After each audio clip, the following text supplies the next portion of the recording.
সত্যের জয় সব সময় হয়। অপরাধীরা একদিন না একদিন ধরা পড়েই, এটাই নিয়ম। আর জি বাংলার নিমফুলের মধুতে সেটাই ঘটতে চলেছে। ধারাবাহিকে দেখা গেছে দত্তবাড়ির প্রধান ভিলেন দত্তবাড়ির ছেলের বউ। তারা কিছুতেই নিজের পরিবারের মানুষদের সুখে থাকতে দেয় না, অসুখী করতে গিয়ে নিজেরাই বিপদে পড়ে। এদিনের পর্বে দেখা যায় অখিলেশ বাবু তার বড় ছেলে অয়নকে বাড়ি থেকে বের করে দেয়। শুধু অয়নকে নয়, মৌমিতাকেও বের করে দেয়, কারণ তারা ঈশার সাথে ছিল। ঈশাকে তো ধরে ফেলেছে, তাকে সকলেই শাস্তি দিয়েছে। মৌমিতা অয়নকেও শাস্তি দিল সকলে। এই ঘটনায় ভেঙে পড়ে অয়নের মা, খুবই কান্নাকাটি করে। কৃষ্ণ তাকে বোঝায়। অন্যদিকে এই ঘটনায় খুশি নয় পর্ণা।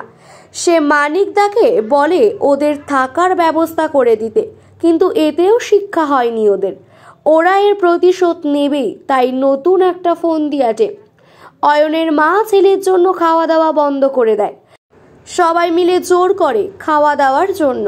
পর্ণা জোর করে খাইয়ে দেয়। তারপর পর্ণার ফোন আসে অফিস থেকে। পর্ণা কথা বলার জন্য বাইরে যায়। সেই সুযোগে বাড়িতে ঢোকে অয়ন।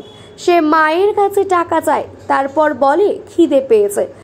তখন অয়নের মা বলে তার জন্য খাবার দিচ্ছে, কিন্তু সেটা অয়ন চায় না।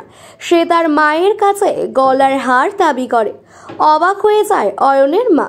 তখন অয়ন বলে, তুমি কেমন মা? তোমার ছেলে খেতে পাচ্ছে না আর তুমি সোনার হার পরে ঘুরছো? জোর করে সোনার চেনটা ছিনিয়ে নিতে যায়, আর তখনই এসে যায় পর্ণা। পর্ণা বাধা দেয়। তারপর জেঠু জানতে পেরে আবার অয়নকে বেধড়ক মারধর করে। আবার সে সকলের কাছে অপ্রিয় হয়ে যায়। এবার সে দত্তবাড়ির মান সম্মান ডোবাতে এই পাড়া ওই পাড়ার পথে পথে ভিক্ষা করতে থাকে।